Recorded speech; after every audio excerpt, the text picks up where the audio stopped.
جناب محترم بھائی محمد ایوب صاحب مشاہدی، السلام علیکم ورحمۃ اللہ وبرکاتہ۔ آپ نے تبلیغی جماعت کے مرکز کے تعلق سے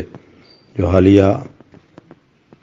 گرفتاریاں ہوئی ہیں، کچھ باتیں دریافت فرمائیں۔ میں عرض یہ کرنا چاہتا ہوں کہ مولانا الیاس، ان کی دینی دعوت اور مکتوبات مولانا الیاس، یہ دونوں کتابیں چھپی ہوئی ہیں۔ یہ ندوہ کے سابق ناظم علی میاں ندوی اور دوسرے ان کی جماعت کے ایک بڑے مولانا منظور نعمانی کی کتابیں ہیں،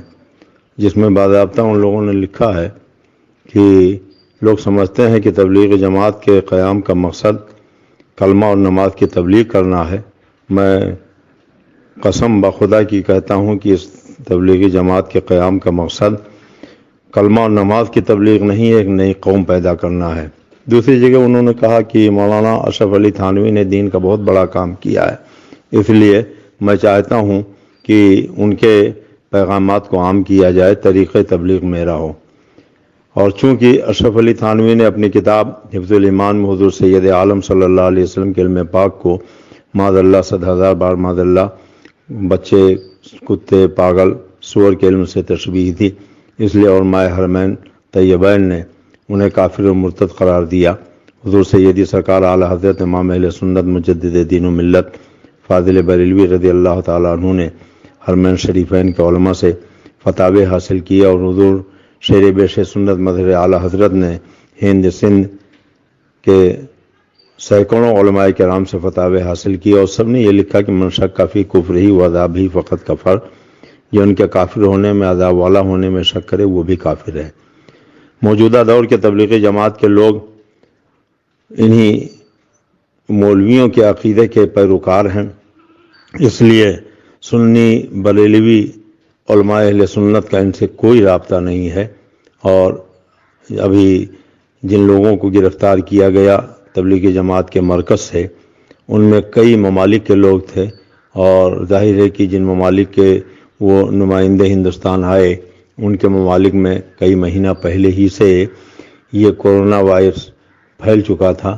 اور جب یہ بیماری ان کے ممالک میں پھیلی ہوئی تھی تو انہوں کو ہندوستان آنا ہی نہیں چاہیے تھا، اور تبلیغی جماعت کے مرکز کے بانیوں کو انہیں اپنے ملک میں آنے نہیں دینا چاہیے۔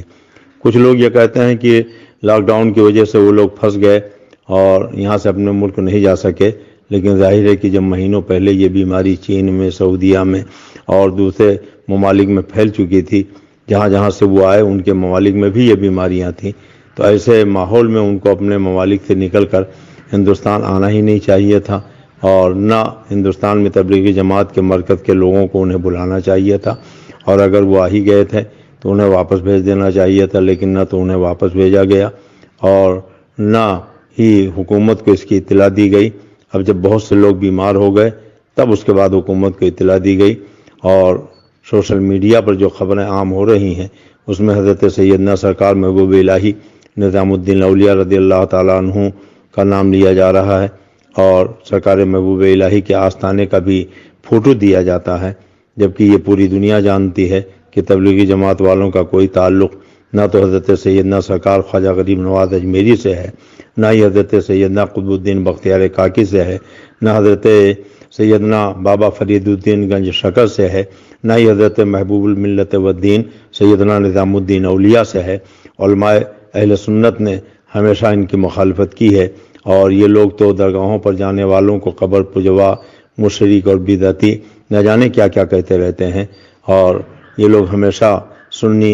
مسلمانوں کی مخالفت کرتے رہتے ہیں۔ یہی وجہ ہے کہ علماء اہل سنت نے بالخصوص سیدی سرکار اعلی حضرت امام اہل سنت مجدد دین و ملت فاضل بریلوی رضی اللہ تعالیٰ عنہ نے، حضور مفتی اعظم نے، اور دوسرے علماء اہل سنت نے، اور بالخصوص میرے پیر و مرشد حضور سیدی سرکار شیر بیش سنت نے، حضور سیدنا سرکار تاج الشریعہ نے ان سے دور رہنے کا اور ان سے میل جول کے بارے میں سختی کے ساتھ ممانعت فرمائی ہے۔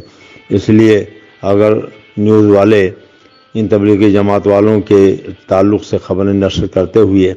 حضرت سیدنا محبوب الہی نظام الدین اولیاء کا نام جوڑتے ہیں تو یہ بالکل غلط ہے، چونکہ حضرت محبوب الہی نظام الدین اولیاء کے آستانے کے سامنے ہی ان لوگوں نے اپنا مرکز قائم کر لیا ہے، اور